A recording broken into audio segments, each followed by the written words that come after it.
It is. It's me. It's TRG, the Ramblin Gambler, and this is my Casino Combat podcast.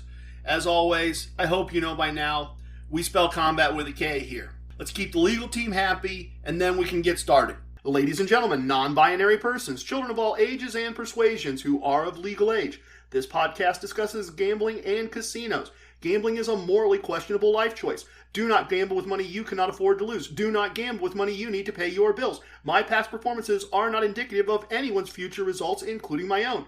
If you have a gambling problem, contact your local problem gambling hotline.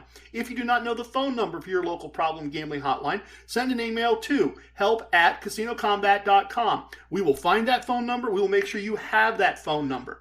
Everything I'm going to share with you in this podcast is based in fact. Names and dates have been altered to protect the innocent and the guilty. Minor items unrelated to outcomes may be omitted in the interest of brevity and clarity. Well, that is always a lot. Anyway, I am the Ramblin Gambler, and this is episode 6 of my Casino Combat podcast. This is the Bachelor edition. First off, happy news. There is a new little lion in the Ramblin Gamblin pride. Mrs. TRG and I got to meet him a few weeks ago for the very first time. He's adorable. Don't at me. I'll fight you about this. So today we are going to do a Questions My Sons Ask segment, a Casino Combat Core Combat segment, and discuss leaving a casino. We will have a moment of casino wisdom. The Ramblin' segment features me, kind of like Jason Derulo, riding solo. And finally, we will finish up in the VIP lounge with a story about card counting and Ben Affleck. Kind of sounds like business as usual, I think. So let's go. First up, questions my sons ask. What? I have 3 adult sons, and they probably hear more about gambling they really like about. If I was a golfer, they'd hear about golf. If I was a fisher, they'd hear about fish.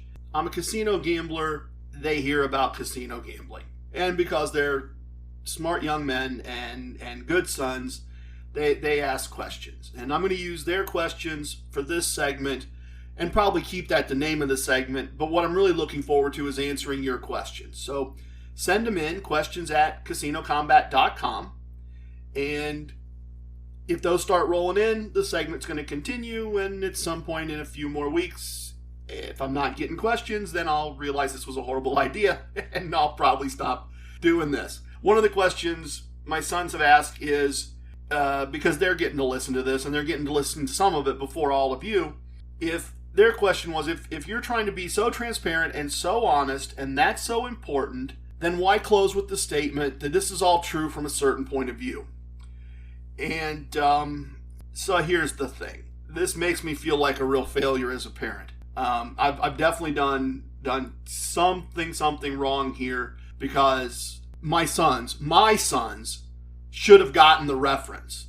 And I'll be honest, when I finally told them what that was a reference to, then they were a bit embarrassed, and they realized they really should have understood it. I'm going to let you figure out what the reference is to, but I will address the main question here, not the main comment.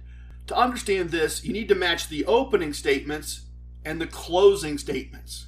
Names have been changed to protect the innocent and the guilty. Everything in this podcast is true from a certain point of view. I'm not changing anything that matters, anybody. I'm not doing that to you. I'm not hiding any techniques. I'm not hiding any outcomes. But I hope you know that in real life, so far, until this podcast blows up, no one really calls me TRG. I love that. That'd be great. I look forward to meeting you in a casino, and if I do, you are, as a listener, welcome to and encouraged to call me TRG, and I'll have a big head for weeks. I guarantee it. But look, the Walking Wikipedia, Trucker Mike, all real people. Gabriel, real people. Those relationships are real, and I show you them as they really are. But those are not their real names. That's not what I'm doing here. Not what I'm about. I've changed their names to protect them. And whether they're guilty or innocent is for someone besides me to decide. Likewise, I'd like to be in the business of advertising casinos, but that hasn't happened yet. And so I'm not naming places. I'm not promoting places. And I like the anonymity of being able to give you my objective opinion. If I think sanitation's lousy, I'm going to tell you sanitation's lousy. If I think a reward system is bad, I'm going to tell you a reward system is bad. And on that topic, my youngest son thought that it was important that you at least know the reward systems. And he convinced me that rather than being generic about that, I needed to be straight up with you on that. So that's what I'm doing. He thought it was important. He persuaded me that it was important. And so that's what we're doing on that front. So Caesar's rewards, my choice rewards, you're welcome. Maybe hit me up with something. I'm kidding. They've done plenty for me. You know that. I've been documenting it for you. So that's it, everyone. Trying to protect my friends, trying not to do free commercials, and having fun with a movie reference that I thought would be obvious to everyone. If you got it, good for you. If not, I apologize, but now you've been behind the curtain and know what's going on. If you're ready, our next segment is Casino Combat Core Concepts.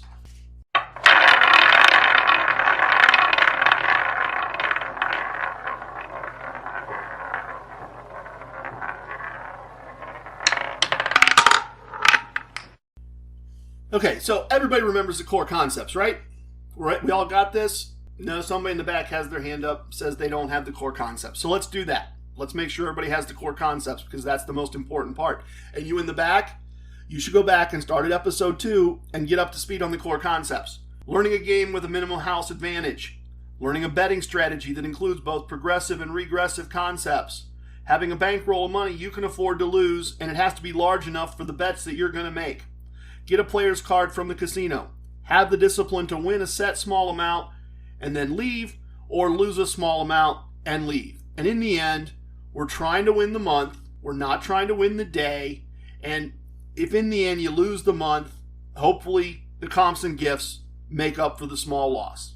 Last episode, we talked about getting a player's card, as well as I gave you some insider information on points and benefits and how those things could all work. Today, we're going to look at the last of the core concepts, the discipline to win a set small amount of money and leave, or lose an even smaller amount of money and leave. And we actually talked about knowing when to leave a casino as part of casino number 1 all the way back in episode number 1. This is a very easy concept to explain. It's not a tough technique to articulate, easy for me to say. It's almost obvious. It's very easy, folks, to plan in your car before you enter a casino and have an exit strategy in your head, and it's harder to do in practice. Learned from experience. So now you learn from my experience. And this is going to test you as a gambler. Your ability to do this or not do this should inform whether you have the ability to successfully gamble for profit or other financial benefits and need experiences, or if you're going to just have to keep paying the casino if you want the experiences and the gifts. So let's dig in. Let's walk through a casino visit from the beginning to the end. Do this enough and you don't even think about most of it most of the time. But if you're new to this, I recommend mentally walking through these things as you approach the game. You know a game with a house minimum advantage. Ideally blackjack with basic strategy, but certainly, as I've shown you, Baccarat and the bank bet should also work just fine. I taught you how to play that all the way back in episode 2, I think it was. If you didn't listen to it yet, why are you here? Go back, listen to it, and then the rest of the episodes and get caught up. Go ahead, we'll wait. Done? Okay, good. Welcome back. So you know how to play a proper game. You know a wagering system with progressive and regressive concepts because you listened to episode 3. You have a correctly sized bankroll. Let's assume for today it's $450 and you're going to play a $15 game. You have a player's card, or you at least understand to stop and get a player's card at the rewards desk on your way into the casino. So you start playing and you start winning. Maybe things get a little choppy, but overall you continue winning. You won over $100. This is easy. And now something happens in your thinking. Your brain starts saying, this is easy. TRG was wrong. I can keep this going. Now you're at 165. You're a winner in the casino, and it's because you are smart. You did everything right because of this podcast. You can't lose. your brain is lying to you, folks. And it's lying to you because you're human. It's not your brain. It's human nature. I go through it. Gabriel goes through it. I'm not sure the Walking Wikipedia goes through it. He's so smart. He exits buildings better than anybody I know. He is very, very disciplined. And your brain's lying to you in a way that the casino counts on it lying to you.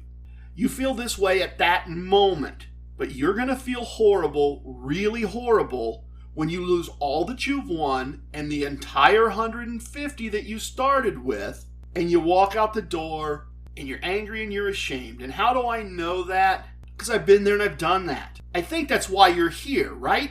I've been there, I've done it, and I'm trying to help you not do it. I'm trying to shorten your process of learning this from 2.5 decades down to 6 months, something like that. Why do you think leaving with a small predetermined profit is a core concept?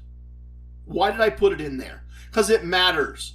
When you start thinking you are so smart because of what you have learned, apply this core concept the same way as everything else you've learned and leave. Or, at least, step away from the table. Cash up, color up your chips. Better yet, go out to your car. Or if you smoke cigarettes, go have a cigarette. Go get a bottle of water from a waitress and sit down someplace and drink your bottle of water. The point is, get your brain out of the gambling space. You'll be surprised how often that changes your feelings. Especially if you're just getting started, it's difficult to leave a casino a winner. If you're sitting in your car, you did it. You did something very difficult. If you decide to go back in, you're an adult. I'm not telling you not to. I'm not telling you I never have. But whatever casino you're at, odds are, short of a government shutdown, it's going to be open tomorrow, or the day after that, or next week. Come back and win some more again. Let's look at the opposite side of this, okay? You start playing, things don't go very well. You lose a few, win one. Lose a few, win one or two. Nothing's really going your way. And you're watching the chips, and you're watching the chips, and you've only got $50 left. You're 2/3 of the way into your buy-in. And again, your thinking is going to try to get in your way. You can fix this. You can get the money back. That's your money. Hey, I'm sorry, but no, it's not. You lost it. It's their money now. But you don't want to be a loser, and you don't want to leave a loser, and you want to win. And that's why you listen to that stupid podcast, and TRG's a liar, and this doesn't work. I'll just make a couple big bets, and I'll fix this. I know how to play. And if you follow that line of thinking, you will probably turn a small, manageable loss into a bigger loss. Maybe a really damaging one if you reach into that bankroll again. I'm not lying to you. Just walk away with the small loss. Again, at least leave the table and take a break. Make decisions with a clear head. If you decide to try another table with another full buy-in, that's fine. It's more than fine. That's why I told you 3 buy-ins. Don't make the choice in the heat of the moment. And especially if you're new to this, don't make the choice in the heat of the moment. You're probably not thinking the same way you'll think if you take a step back, get a little bit out of the gambling environment, and then replan. Who does this? I do this. Gabriel does this. I'm not so sure about Big Dan. He's kind of got his own methods, and he doesn't necessarily follow mine. But that's the idea, folks. Follow all the techniques, not just a couple of them, and figure you can throw the rest out the window. The flip side is, if you do throw some of my techniques out the window, and it works consistently, and you document that it works consistently, then hey, what I do at casinocombat.com with a K, and let me know. Because I'm not Moses. I'm not chiseling this in stone and handing it down to you and telling you that you have to do this. What I am telling you is how I do it, and I'm telling you my results, and I'm being open and transparent about it, and you can make your own decisions. I assume some of you are saying, wait, TRG, hold up. You've talked about winning a lot more than 150 in one sitting. So what's going on? Look, remember everyone, most of what I've taught you so far is being good at gambling 101. I mean, in episode 3, I did teach you some 201 and 401 level material, but for the most part, this is the minimum basics for casino success. In the case of this core concept, try it with training wheels first. But I tell you what, I make you a promise.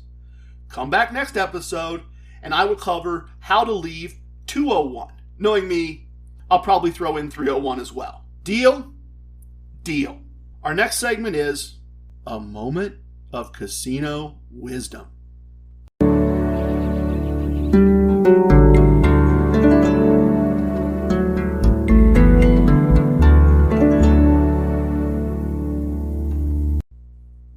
Today we are going to discuss casino wisdom number 47, the house's biggest advantage.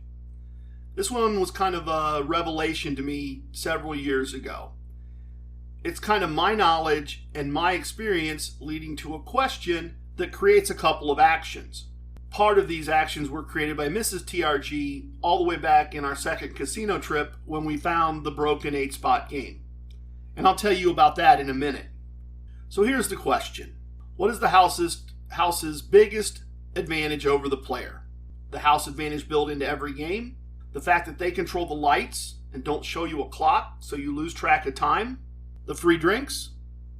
No, and emphatically no. The house has two much bigger advantages. Compared to all players, the house has infinite time, and compared to almost all players, the house has infinite money. So infinite time and infinite money is the house's biggest advantage. Think about it. Only have an hour to gamble? The house is fine with that. They're open 24/7. Got the entire day? The house has another shift and another shift of dealers to replace the current shift. In the same way, do you know what happens if you win all the chips in the rack and you don't want to color any of them up? They'll just bring more chips. They've got plenty. They got them in safes in the back.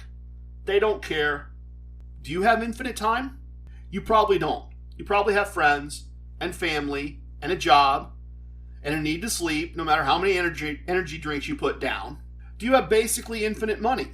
I'm guessing you probably don't, but real talk. If your answer is, well, yes, I have almost infinite money, then hit up TRG, because you need a casino coach on retainer. I'll be your Gabriel. You can call me any time of the day or night for coaching. Anyway, look, you don't have infinite time and you don't have infinite money. So what are the actions that come out of recognizing this? One of those that is already part of our core concepts, it's kind of why it's our core concept, have the right size bankroll or don't gamble. Your bet size times 10 times 3. That is not infinite money. It's not, clearly, obviously. But in combination with the other techniques, it provides protection. I talked in a previous episode about a trip to Las Vegas for 3 days and taking 3 days worth of money and budgeting each day. The idea is that the house couldn't beat me because I ran out of money before they did. Because if that happens, in most cases, a technique's been ignored. Sorry about that. The time portion of this is more about making sure you have enough time to properly use these techniques. I always see people gambling on their lunch hour. And gambling on their lunch hour, to me, is absolutely not understanding what this concept is about. Unless your office is in the same building as the casino, and even if it is, even with a short walk, you've got 30 minutes, 40 minutes to gamble. And for a lot of you, maybe you're executives, maybe you're upper management, you can fudge that a little bit. That can be enough time for all these techniques to sort themselves out. But it puts a restriction on you. You're 3 units up, you lose 2 hands in a row. That's not unrecoverable. In fact, in most cases, that's a no big deal. That's a yawn. That's not even an event. It's fixable in so many ways. But if that happens and you're looking at your watch and you're thinking about your boss, that house infinite time is beating you. Not the game, not the house's advantage on the game, your time constraints. And all these same things apply if you're just going to stop at the casino real quick for 45 minutes on your way to work. Any number of reasons this happens. I think you get the idea. Manage your bankroll and wager size choices so you don't run out of money before our techniques tell you it's time to leave. Let technique tell you when it's time to leave, not your schedule outside the casino. One of my favorite stories is a testament to Mrs. TRG. I hope you remember the story about our second casino trip and finding the broken casino game that we could exploit. Well, at some point that evening, we take a break and we're outside, we're grabbing some fresh air, we're watching the volcano at the Mirage explode because they just built it. It's well past midnight and we had been hitting the beers pretty hard. So I told Mrs. TRG that I was done. I could barely see and read the cards. And she grabs me by the shoulders and she says, "You are not done. You are not leaving while you're winning. I don't care if you can see the cards. When we start losing, sorry about that. When we start losing, then we leave. But until then, you keep playing." With basically no casino experience, my bride had discovered a long-standing gambler truth. You don't walk out on a heater. You have infinite time. To her credit, through all these years of marriage, she has lived by those words. Anytime I've been late for something, if the reason was I was winning, you are never done while you're winning, her answer has always and immediately been, "Okay, that's fine then." The time I missed a child's confirmation meeting, she wanted to see and count the money, but once my excuse was verified, she never mentioned it again. I'm not even sure she remembers it. I understand that you are once again thinking, "TRG, you just told me to leave after winning a set amount." I did, and that's the best place to start. But I also told you that in the next episode, I would teach you when to leave 201 and maybe when to leave 301. Trust me, one more episode. I think it'll all make sense. For success, you need to walk before you can run. And what I'm telling you here is, particularly if you're just learning these techniques, even if you've had years in a casino, walk when the techniques tell you, and I'll teach you next week how to know whether to stay or whether to run out screaming. So that's Casino Wisdom number 47. The next segment is on Ramblin'. I'm going to do some traveling, and I'm riding solo, folks.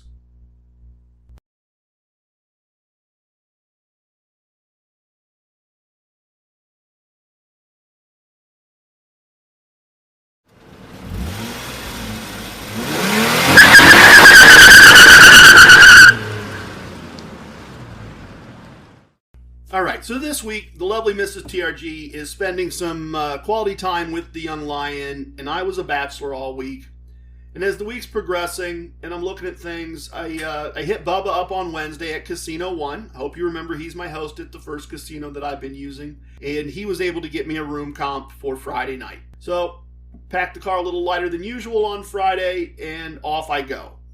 I've told you about this casino before. None of it's really changed. I'm used to it. It's business as usual at this point. I finished the night up on Friday, up more than a day's pay. Nothing spectacular, but paid my expenses, such as they were, tips and what have you, a meal. And for whatever reason, I wake up really early on Saturday morning, and I know I have some free slot play and a free bet at the nearby My Choice property. And so I decide, rather than hang around and play another session here and then head home, I'll just drive over to Casino 2 and take advantage of the other free stuff. If you're wondering why I have free slot play, go back and listen to the previous episode. I explained it all there. I've talked about the idea of 2 or more casinos forming a casino cluster. I decided to take advantage of the one that I'd built almost a month ago. The free slot play turned out a nice profit. How could it not? I was using TRG slot strategy number 1 that we discussed as part of Casino Wisdom number 22 in episode 3. And that is, of course, always play your free play. And that strategy tells you how to play your free play appropriately. My first run at the table went okay. Not great, but okay. And as I'm wrapping up and getting ready to leave, I stop at the kiosk just to kind of take a look at where my points stand. And I realize I'm just a few hundred points from the next tier in the My Choice system. Honestly, that tier doesn't have much to offer in terms of benefits, but you have to climb through Tier 2 to get to Tier 3, and my goal is to get to Tier 3 in My Choice and Caesars and my local casino by the end of the year, with the focus on the first 2. Folks, Tier 3 is usually where the good stuff starts to happen, and whatever tier I earn this year, I'm going to get to keep next year, and hopefully after the pandemic, then it really pays off. Old timers will tell you, never play for points. And from their point of view, they're correct. I say, use your brain. If you're close to another tier and the risk is small, you are a fool to walk away from the additional benefits just because I don't play for points. I checked for reservations online. There are rooms available, but the price is more than I want to pay. Like twice what I want to pay. And internally, I was being honest with myself. I was recognizing that having stepped away from the casino and exited the building and headed to my car, what was going on in my head was, you're at a casino. You're going to go home and be all alone. You're going to be bored when you get home. You don't have that much to do. Internally, I really wanted to stay. This is not the perfect mental space for decision making. So I followed my own frequent advice and my own casino wisdom. I went all the way to the car, counted the money. I called the casino and asked for a casino host. I explained the situation, that I was willing to stay, but I would need the room rate cut in half if I was going to stay. And after some computer searches, the host asked if he couldn't cut it in half, but if he got under 100, was that going to be close enough? I told him I thought it would be, and he said, okay, look, I'll set everything up. Let me know if something changes. Otherwise, they're expecting you at the front desk. So my next step is reach out to an ally.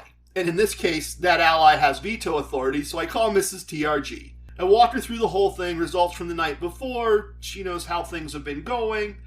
And she says, sure, that's fine. So I spent another night. I ended up losing and spending my table winnings from earlier in the day, but not from the night before. So from a table point of view, basically I pushed. There was no change to my bankroll, and I picked up the points that I needed, and I bankrolled a little money from the slot play. From my point of view, the whole trip, very successful trip. Little more money, little more points, fun instead of sitting around in the house by myself. As always, our final segment is a trip to the VIP lounge.